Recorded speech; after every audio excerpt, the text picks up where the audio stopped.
폭넓은 시야, 종합적인 판단력, 최융합 시대를 이끈 참빛 인재를 기다립니다.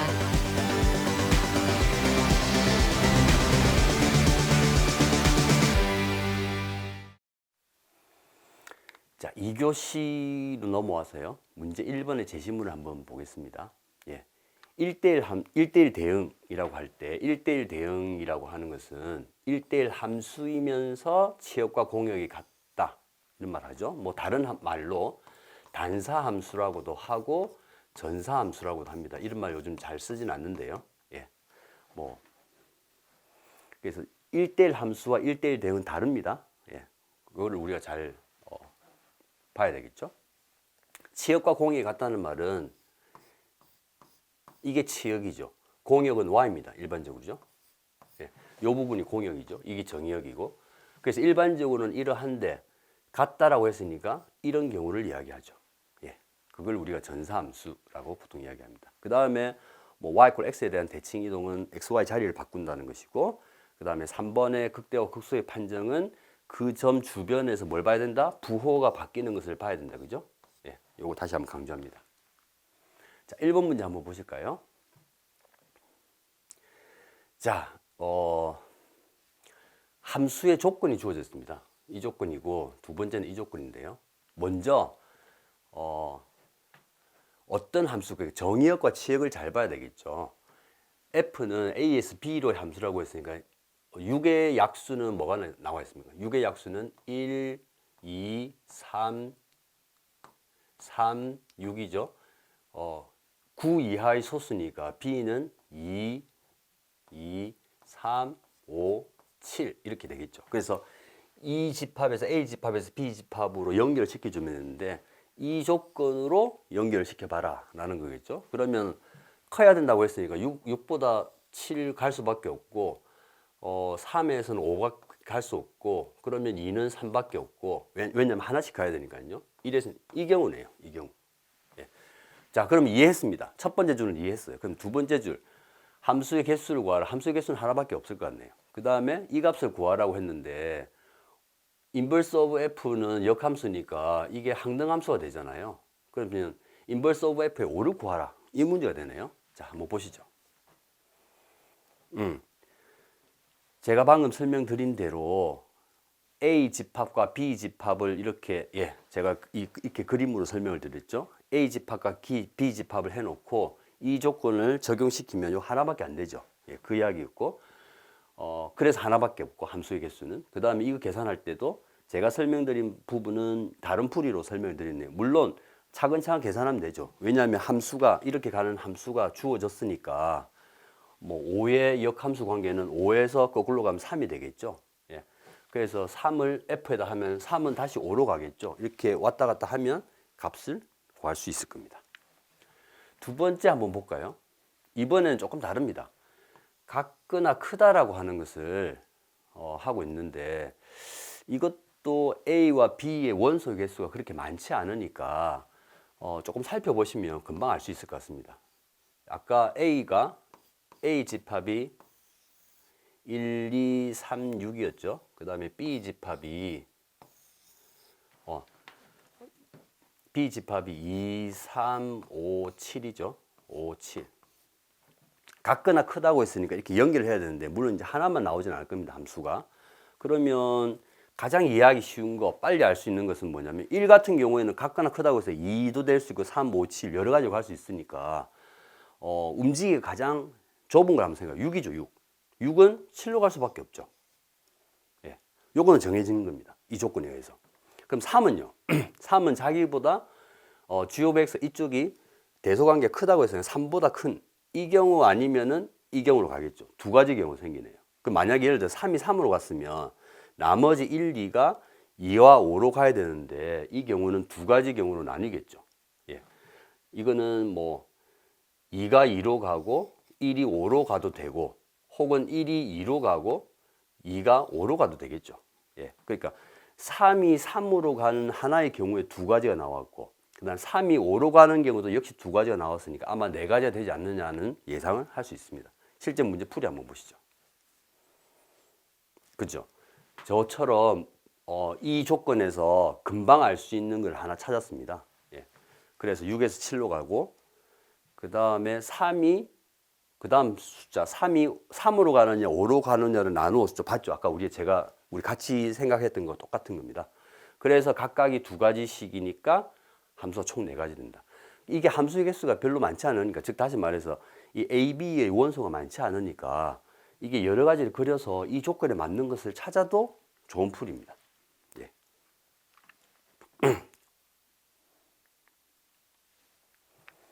2번을 한번 보실게요.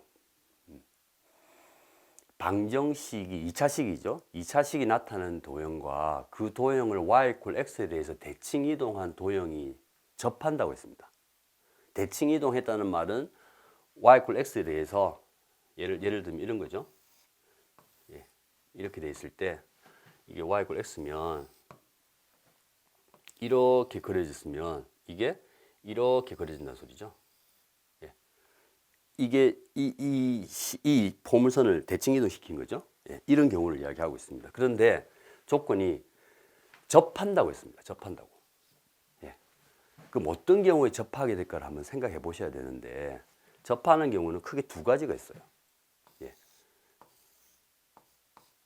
접하는 경우는 자 보세요.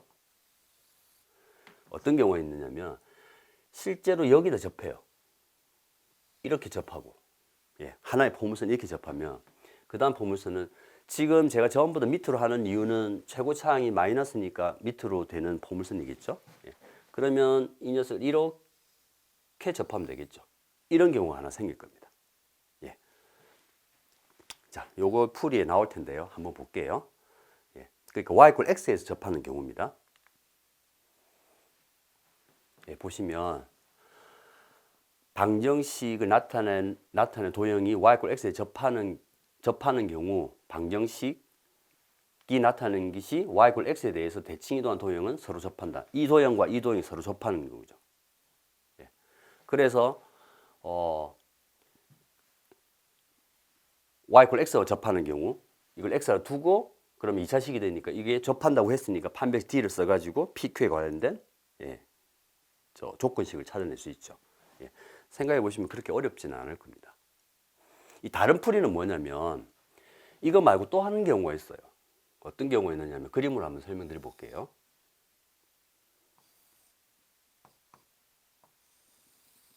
네, 이렇게 되어 있는데 그 모양이 여기가 예를 들어서 이게 지금 기울기 1이니까 마이너스 1이라고 생각해 봅시다. 이게 직각이라고 생각합시다. 그러면 어떤 2차 함수가 이렇게 되는 거예요. 여기서 이렇게 접해요. 이렇게 접하고. 그럼 이걸 대칭시키면 그 대칭시키는 것도 이렇게 접하겠죠.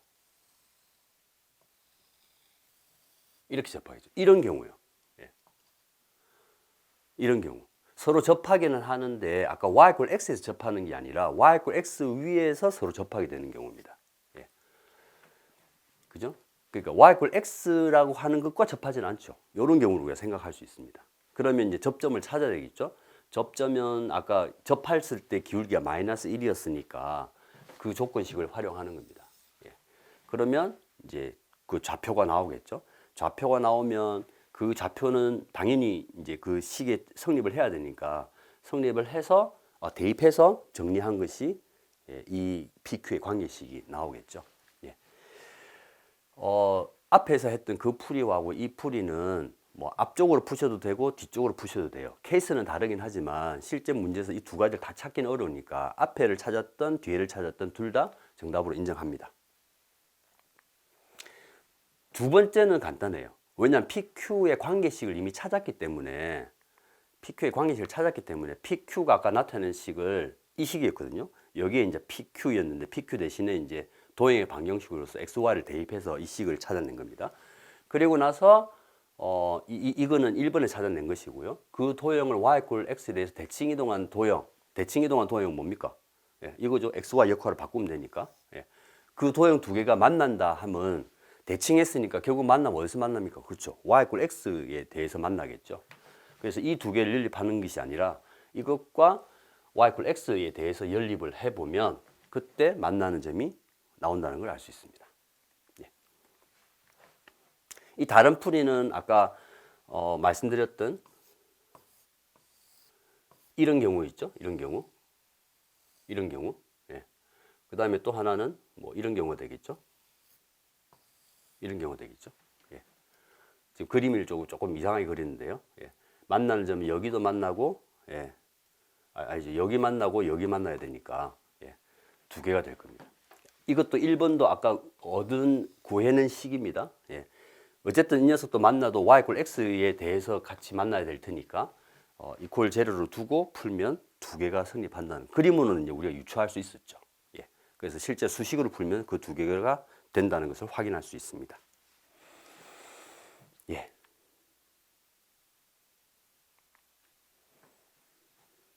자, 1번에 3번이 이제 적분에 관련된 문제인데, 예. 이제 3번 안에 1번, 2번이 묶여져 있으니까 일단 2번이 직접 계산하라 일까라는 것도 먼저 의심을 해야 되겠죠. 왜냐하면 1번하고 2번이 연계되어 있으니까 1번의 결과를 이용해서 2번을 한다는 것 생각해야 되겠다는 걸 먼저 해야 되겠죠. 그럼 1번을 한번 봅시다. 이 성립함을 보이라고 하는 건데 일단 보이기 전에 이게 뭘 의미하는지를 한번 살펴봅시다. 예. 간단하게 한번 살펴볼게요. 만약 이렇게 되어 있는데 적분 구간이 0에서 A라고 합시다. 여기가 A입니다. 여기가 A. 자, 그럼 함수가 가장 간단한 경우 이렇게 직선으로 되어 있다 칩시다. 이렇게. 이게 fx예요. fx. 아, 그러면 좌변에 나와 있는 것은 이 밑에 면적을 이야기하겠죠. 예. 이렇게 둘러싸인 면적을 이야기할 겁니다. 그런데 우변에 나와 있는 건 뭘 의미하는지 한번 봅시다. 함수는 먼저 봐야 될 텐데 x가 a부터 a로 움직이는데 a일 때의 점은 얼마예요? 값은 함수 값은 fa입니다. fa. 그러니까 이게 여기 오는 거죠. 그 다음에 a일 때 한번 보시면 a일 때 보시면 f0입니다. 그러니까 그래프 모양이 이렇게 된다는 소리죠. 예. 그러니까 이 모양이 그대로 반대로 되어서 대칭이 되어서 여기가 2분의 1일 텐데 2분의 1 대칭이 되어 가지고 나타나는 그래프라는 걸 알 수 있죠. 그러면 당연히 면적은 같겠죠. 예. 자, 이걸 이제 실제로 계산으로 한번 보여줍시다. 증명하는 것은 성립함을 보이는 것은 어렵지 않아요. 왜냐하면 이쪽이 약간 복잡하니까 이 부분을 t라고 둬가지고 간단하게 해서 좌변을 나타나게끔 보이면 되겠죠. 그 방식입니다. 예. 우리가 적분해서 변수를 t라고 두면 다 바꿔야 되죠. 이것도 dt로 바꿔야 되고 그다음 적분 구간도 바꿔야 되죠. 그렇게 바꾸어 보면 원래 좌변이 된다는 것을 금방 확인할 수 있습니다. 예. 자, 문제는 이제 2번을 풀 텐데요.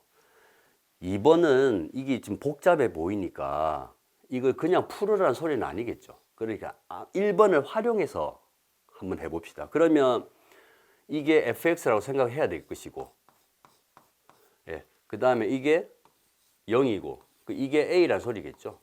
예. 그래 놓고 나서 이 부분을 한번 써보는 거예요. 써보면 바로 뭘 이야기하는지 바로 알 수 있습니다. 한번 보실까요? 아까 말씀드린 대로 a가 2분의 파이고 f of x가 이 전체라고 했을 때 1번에 나와 있던 등식을 활용하면 사인에 왜냐하면 x 대신에 a-x, 그러니까 2분의 파이 마이너스 x를 대입해야 되기 때문에 상가함수 성질에 의해서 이렇게 바뀝니다. 그걸 실제로 여기다 이렇게 대입하면 이 모양이 되죠. 자, 여러분, 원래 문제는 이거였는데 이렇게 바뀌었습니다. 느낌 오시나요?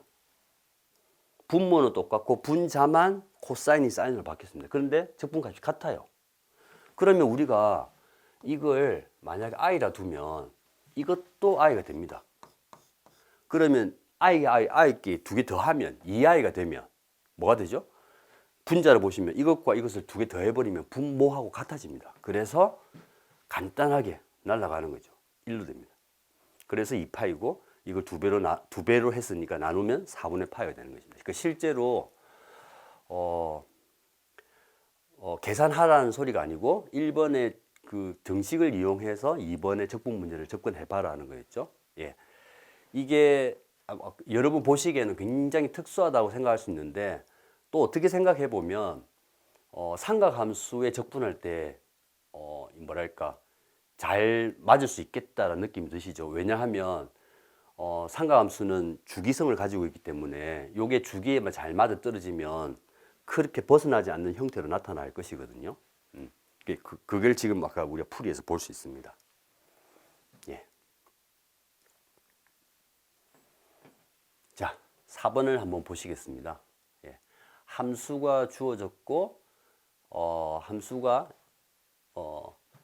주어졌고, 그 다음에 첫 번째 질문은 뭐냐면 둘러싸인 도형의 넓이를 구하라고 했는데 일단 함수가 어떤 함수인지를 알아야 되겠죠. 예. 그러면 절대값이 있으니까 x가 a 제곱보다 크다 그 다음에 작다로 나누어서 a 제곱을 중심으로 큰 쪽의 수식하고 작은 쪽의 수식을 살펴봐야 되겠죠. 예. 이거는 뭐 구간을 나누는 것이니까 그렇게 어렵지 않을 것 같습니다. 자, 보시면 클 때, 작을 때 이렇게 나누었죠. 예. 그리고 예. 이렇게 되고, 그래서 그림을 그려보면 이렇게 되죠. 예. 이 부분이 이쪽이고 이 부분이 이쪽이죠. 예. 이 부분이고 이 부분이 밑에 쪽. 예. 그래서 지금 색깔이 칠해져 있는 부분이 보시면 아시겠지만 우리가 구하고자 하는 곡선하고 그 다음에 x축으로 둘러싸인 부분이 면적이 되겠죠. 예. 그러면 뭐 적분은 0에서 a 제곱까지는 2식, 그 다음에 a 제곱에서 루트 2a 제곱까지는 2식으로 적분하면 되겠죠. 그러면 a 관식으로 나올 겁니다. 예. 이거는 뭐 크게 어렵지 않은, 그러니까 주어진 절대값을 포함하고 있는 문제니까 그 절대값이 크다 작다로 나누어서 함수가 어떤 모양인지를 보고 도형의 면적이라고 했으니까 예, 정적분을 실행하면 되겠죠. 자, 2번을 한번 보실까요? 우리가 방금 f of x를 봤습니다. 그죠? 자, 그림을 요 앞에 확인 다시 한번 합시다. 자, 이게 f of x죠. 이 그림이 f of x입니다. 근데 이번에 문제는 뭐냐면 구간이 a부터 a 플러스 2라고 하고 f of x의 최대값을 g라고 했습니다. 그럼 구간이 어디 있느냐는 걸 잘 살펴봐야겠죠. 지금 일단 a니까 0보다 작은 쪽 생각할 필요 없어요. 예. 그러면 a가 여기 있고 그 다음에 a 제곱이 a 플러스 2죠. 죄송합니다. a 플러스 2가 이런 경우도 있겠죠. 또 a가 여기 있고 a 플러스 2가 여기 있을 수도 있겠죠. 그러니까 구간을 나누어야 된다는 걸 알 수 있습니다. 즉 다시 말해서 구간이 여기 있는 경우도 있고 또 이 사이에 있는 경우도 있겠죠. 예, 여기가 a이고 여기가 a 플러스 2가 되는 경우도 있겠죠. 즉 다시 말해서 요 바뀌어지는 부분 a 제곱이 그 구간 안에 오른쪽에 있느냐, 중간에 있느냐, 왼쪽에 있느냐로 각각 나누어서 살펴보면 예, 그때 이 최대값을 구할 수가 있을 겁니다. 지금 말씀드린 것을 그대로 수식으로 한번 표현해 보면요. 그렇죠. 예, 그죠? 아까 a와 a 플러스 2가 a 제곱의 좌측에 있는 경우를 따지는 거죠. 예, 그러면 저걸 풀면 a 범위가 나올 것이고 그때 좌측에 있을 때 함수 모양이 이렇게 되었으니까 최대값은 a 플러스 2를 대입했을 때 a 플러스 2를 대입했을 때 값이겠죠. 예. 자, 그렇게 차근차근 해보면 각각의 구간에 관해서 g of a가 어떤 함수인지가 드러날 겁니다. 그걸 간추려 보면 이렇게 드러나네요. 그리고 나서 질문이 뭐냐면 g of a를 구했습니다. 이렇게 구했고 그 다음에 함수 g of a의 극값을 구하라고 했으니까 극값은 어떻게 구하죠? 미분 가능한 함수니까 미분을 실행해서 제로가 되는 점들을 찾아서 그 점 주변에서 부호가 바뀌는지 살펴봐야 되겠죠. 예. 그런데 뭐 각각을 미분해도 되겠지만 이 부분과 이 부분은 할 필요가 없어요. 왜냐하면 이 구간에서 이 두 함수는 계속 증가합니다. 계속 증가. 예. 그러니까 이게 휘지가 않아요. 예. 그래서 우리가 뭐만 살펴보면 되냐면 여기만 살펴보면 되겠네요. 그 이야기를 여기서 하고 있죠. 예. a가 1보다 클 때는 함수가 계속 증가하고 있으므로 극값을 갖지 않습니다. 그래서 0과 1 사이에서 미분을 해서 그 점을 찾아내고 그 점 주변에서 바뀌는지를 확인합니다. 예. 지금 음에서 양으로 변하니까 음에서 양으로 변하니까 극소가 되겠네요. 예. 그래서 여기서는 문제를 따라서 1번은 차근차근 풀고 1번을 이용해서 g of a라는 값을 구하고 근데 각각의 과정이 그렇게 뭐 차근차근 따져야 돼서 논의가 좀 길어질 뿐이지 뭐 어마어마하게 난이도를 가지는 그런 문제라고는 볼 수 없겠죠. 예. 그래서 이렇게 구간을 나누고 논리적으로 따지는 훈련이 좀 필요합니다. 물론 계산력도 있어야 되겠죠. 자, 2교시 문제 2의 제시문을 보시면요. 두 점 사이 거리 주어져 있고, 그 다음에 이산 확률 변수의 기대값. 예. 요거는 뭐 여러분 잘 아시겠죠. 기대값은 각각의 변수에다가 각 변수를 가질 때의 확률을 곱해서 다 더한 것이 그걸 우리가 기대값이라고 얘기를 하는 거죠. 나머지 정리는 뭐 1차로 나눠서 나머지 정리는 요 알파라고 A라고 하는 값을 대입했을 때 나오는 값이 나머지 정리죠.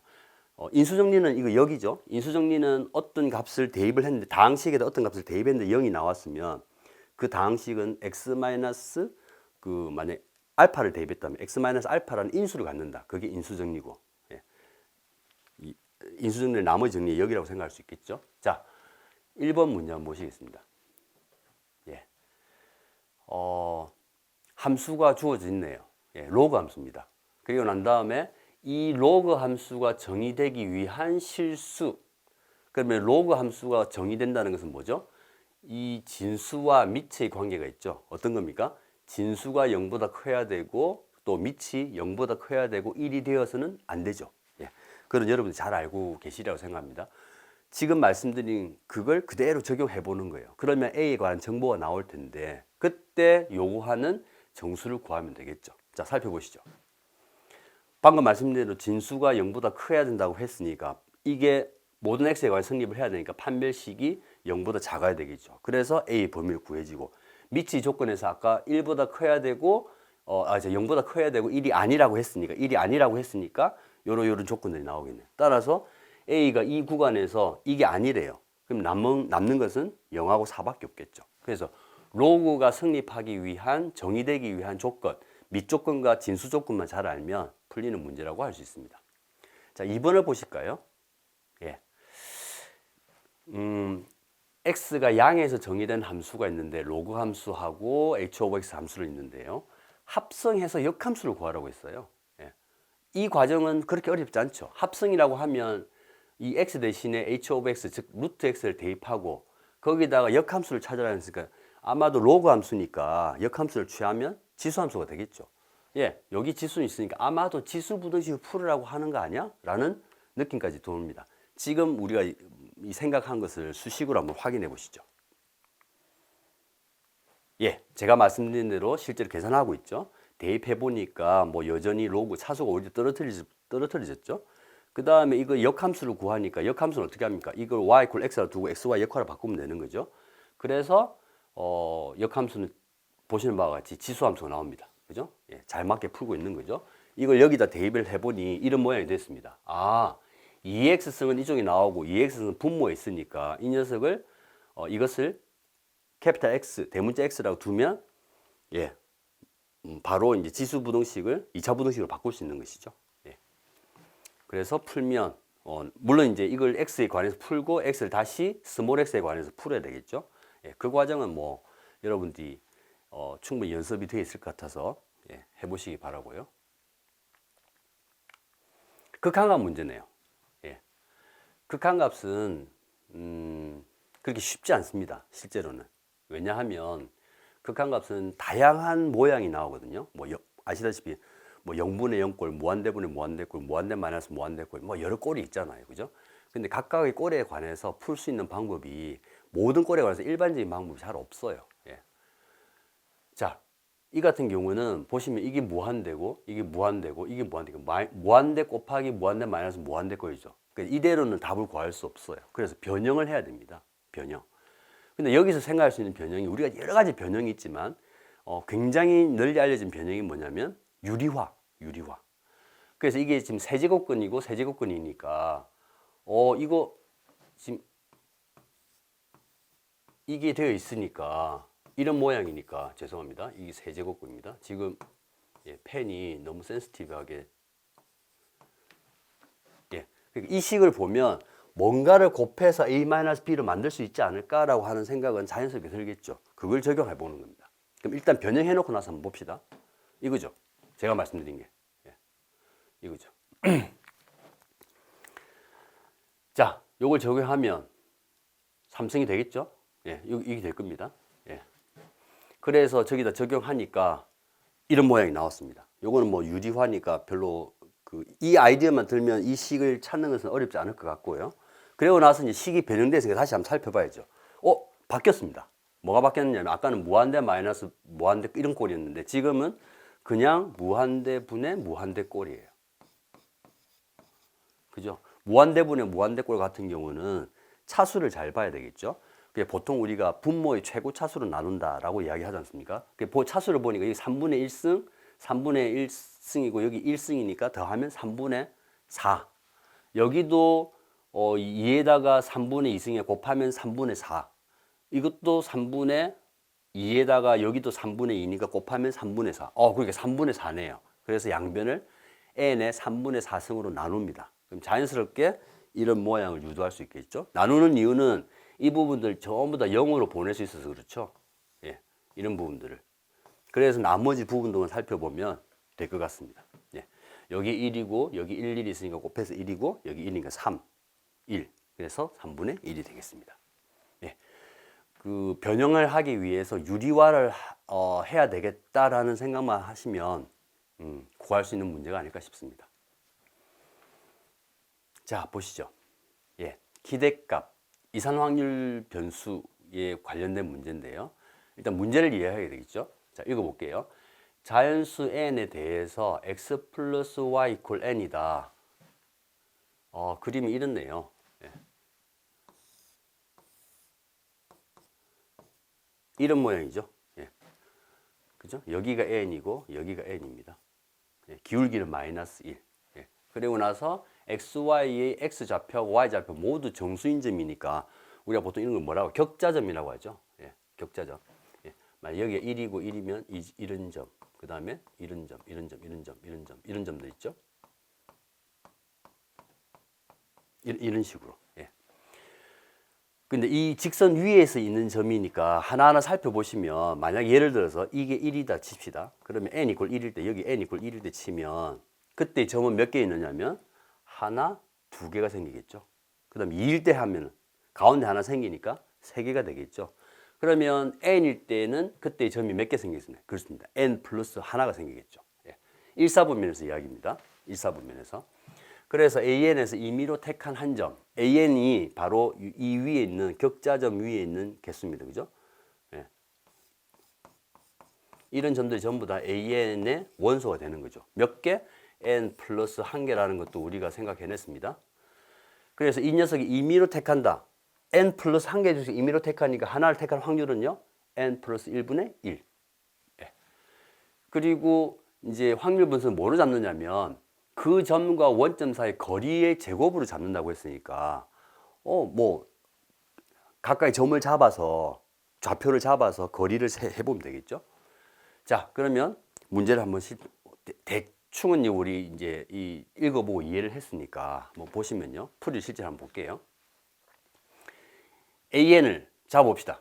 AN은 점들은 뭐냐면 x 이퀄 k면 점의 좌표는 이거 k죠. x가 아니고 x 이퀄 k라고 했으니까 이게 바로 k입니다. 그죠? k, n-k죠. 그래서 원점에서 이 점까지 이게 지금 AN에 해당하는 하나의 점이죠. 예. 거리의 제곱은 원점과의 거리의 제곱은 원래 루트 씌워야 되는데 루트 제곱이라서 루트 필요 없고 이런 식이 나오겠죠. 예. 그래서 1번 해결됐습니다. 예. 자, 2번을 볼까요? 확률 변수 xn의 기대값을 구하라고 되어 있습니다. 기대값. 아까 우리가 an이 점의 개수 몇 개라고 했죠? n 플러스 1개. 하나의 점을 잡을 확률은 얼마였죠? n 플러스 1분의 1. 그 다음에 그 점에 관련 확률 변수 뭐라고 잡았죠? 요거로 잡았죠. 예. 그러니까 이것과 확률을 곱해서 다 더하면 되겠네요. 그 식이 바로 이 식입니다. 그죠? 확률 변수하고 확률하고 예. 곱해서 다 더한 거죠. 그래서 이거는 시그마의 뭐 k의 2승밖에 안 되니까 차수가 n의 3차밖에 안 나타나겠죠. 뭐 계산이 그렇게 복잡하지 않을 겁니다. 예. 그래서 요거 시그마를 따로따로 다 계산해야 되는 거죠. 시그마를 따로따로. 계산하니까 뭐 이런 식이 될 겁니다. 이거는 뭐 시그마에 관련된 계산이니까 뭐 특별한 수학적 아이디어가 필요 없고 그냥 계산에 충실하면 되는 것이니까 예. 요걸 각자 여러분들이 한번 또 직접 해보시기 바랍니다. 자, 이 배점이 상당히 높죠. 예, 12점이면 상당히 높은 건데 이제 이 문제는요. 그러니까 조건들을 잘 생각해 보면 뭐 어마어마한 수학적 아이디어를 요구하는 건 아닙니다. 그러니까 충분히 여러분들이 배점이 높다 해서 어려운 문제는 아니고 예, 충분히 여러분이 접근할 수 있는 그런 문제다. 그리고 지금 다항식입니다. 다항식. 그러니까 초월함수는 이런 것이 다항식이니까 이 조건을 만족하는 이 조건이 있는데 이 조건을 만족하는 1차 이상의 다항식이라고 했습니다.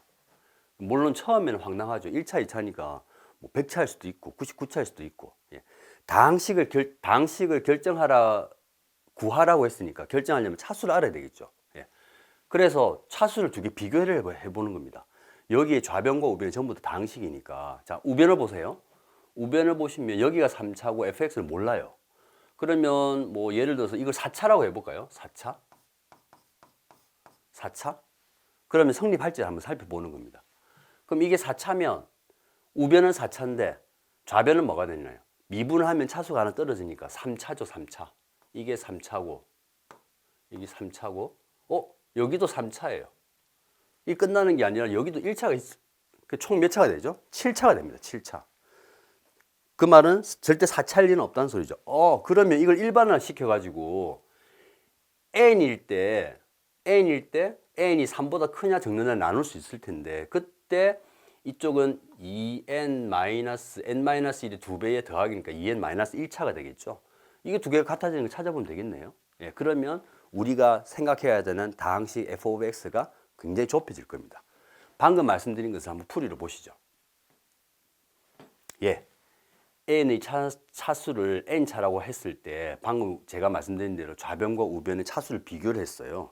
비교를 했더니 일반적 같지 않아요.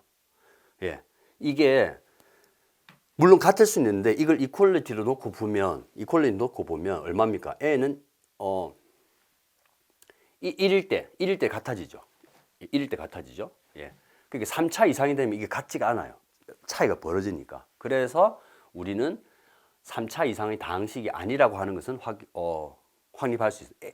n이 만약 2차가 되면 오른쪽에 3차가 되니까 그죠? 2차가 되면 1차, 3차가 되니까 성립하네요.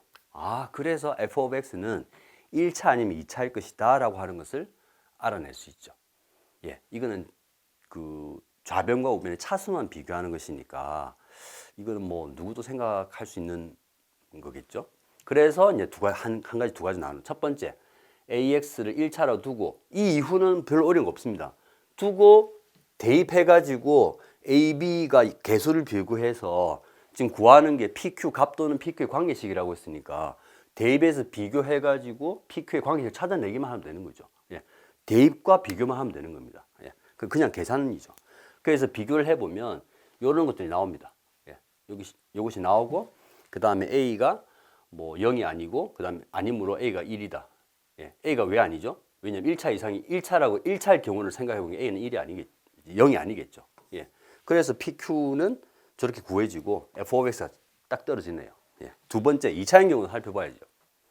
계산량이 약간 불어나지만 어마어마하게 복잡한 계산은 아닙니다. 그죠? 그러니까 그냥 다항식의 차수 계산을 하는 것이니까 조금 다루는 항들이 많을 뿐이지 뭐 별로 어렵지 않을 거예요. 그래서 RST라고 대입해가지고 쭉 풀어서 개수 비교를 하는 겁니다. 예, 개수 비교를 하면 두 가지로 나눠야 되는 경우가 생깁니다. 예, 자연스럽게 생깁니다. 그래서 S가 0일 때, S가 1일 때 이때는 PQ가 구해지는 것이 아니고 보시는 바와 같이 관계식이 구해지고 그때 f of x, 관계식이 구해지고 그때 f of x가 2차이면 됩니다. 요 두 가지, 크게 세 가지 경우밖에 없네요. 예. 그러니까 경우의 수를 나누어서 PQ의 관계식을 구하고 하는 것이 일견 어렵게 보일 수도 있긴 하지만 제가 강조하듯이 다항식에 관련된 문제고 다항식이 몇 차인지를 모르니까 차수를 살펴보자라고 하는 그 조그마한 아이디어로부터 그 다음 논리적인 전개로 그냥 쭉 나와지는 그런 문제입니다. 그렇게 어렵다고는 할 수 없죠. 아마 써야 되는 게 많아서 배점이 높을 것 같습니다.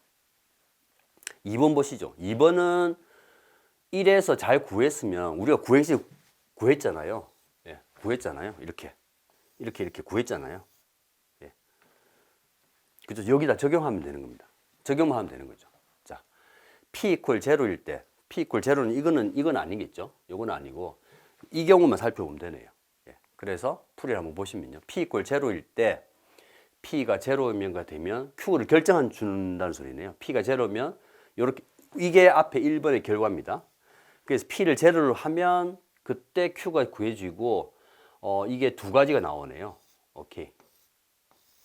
그래놓고 여기다가 x-2023으로 나눈 나머지들 총합을 구하라. 그럼 대입해서 하면 되는데 계산함이 굉장히 쉽습니다. 왜냐하면 여기다가 2023, 여기다가 2023을 대입하면 여기 마이너스 여기 플러스니까 날아가겠죠.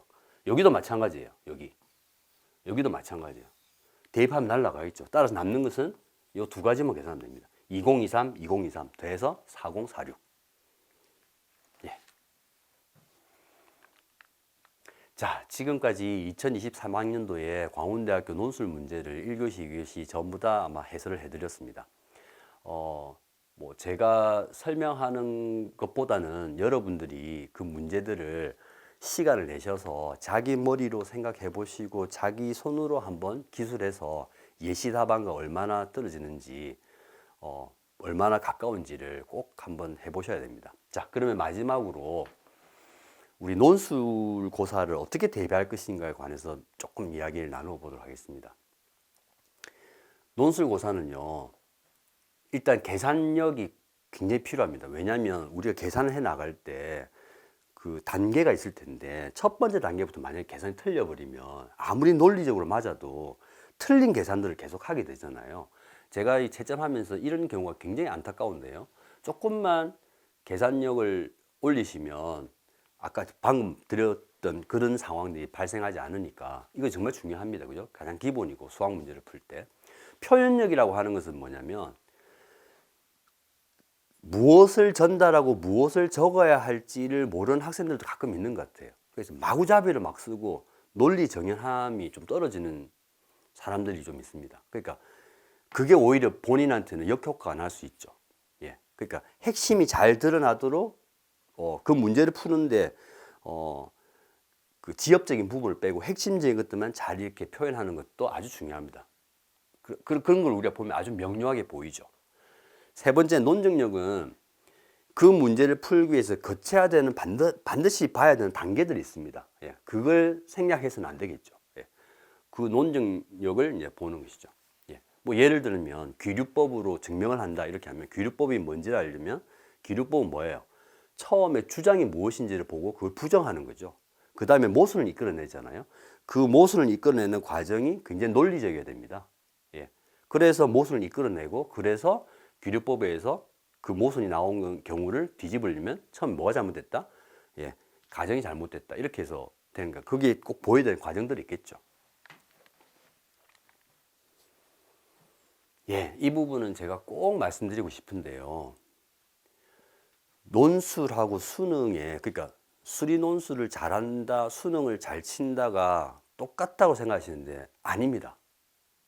예, 전혀 아니고요. 예, 왜냐하면 시험의 성격이 달라요. 수능은 요구하는 답만 맞으면 됩니다. 예. 그래서 우리가 심지어는 그 오지선다나 뭐 다지선다에서 뭐 결정적인 정보를 잡아서 이거냐 저거냐 할 때 잘만 해도 점수를 받잖아요. 논술에서는 그게 전혀 먹히지가 않습니다. 그래서 일단 시험이 다르다라고 하는 것은 다르면 다르게 준비해야 되겠죠. 예. 물론 수리 논술을 잘하는 거 수능을 잘 치는 게 수학 실력이 좋다 하고 밀접한 연관이 있지만 그걸 시험장에서 어떻게 풀어내나 하냐는 문제는 달라요. 제가 저한테 물어보는 사람이나 혹은 제가 해주고 싶은 말은 꼭 기억해야 되는 겁니다. 수리 논술은 수능과 다르기 때문에 준비도 달라야 된다. 예. 그럼 어떻게 준비해야 될 것인가? 이거는 뭐 공통이겠죠. 수능을 잘 보기 위해서도 그 교과 과정 내에 나오는 개념이나 이런 것들 명료하게 잘 이해해야 되겠죠. 예. 그 다음에 기출 문제를 반드시 확인해야 될 겁니다. 기출 문제. 그럼 자기가 치는 대학에 그 홈페이지, 입학 홈페이지 들어가면 기존에 출제됐던 문제도 쭉 있으니까 그 학교의 경향성이라든지 그 다음에 실제 훈련도 할 수 있고요. 왜냐하면 예시담화도 나와 있으니까 반드시 보여야 되겠고, 이 마지막으로 절대 시간이 없다고 해서 많은 문제를 보기 위해서 눈으로만 하시는 분들이 있으면 안 됩니다. 반드시 답안 작성 훈련을 반드시 하셔야 돼요. 이때 할 때도 그냥 하시면 안 되고 주어진 시간과 한정된 지면을 주고 그 안에 자기가 작성하는 연습을 반드시 많이 하셔야 됩니다. 예. 제한된 시간 안에 한정된 지면 안에 근거를 제시하면서 계산을 정확하게 하고 명료하게 하고 논리적으로 표현하는 것을 몇 번이라고 또 하셔야 돼요. 예. 이게 수리 논술은 수능하고 다른 점입니다. 예.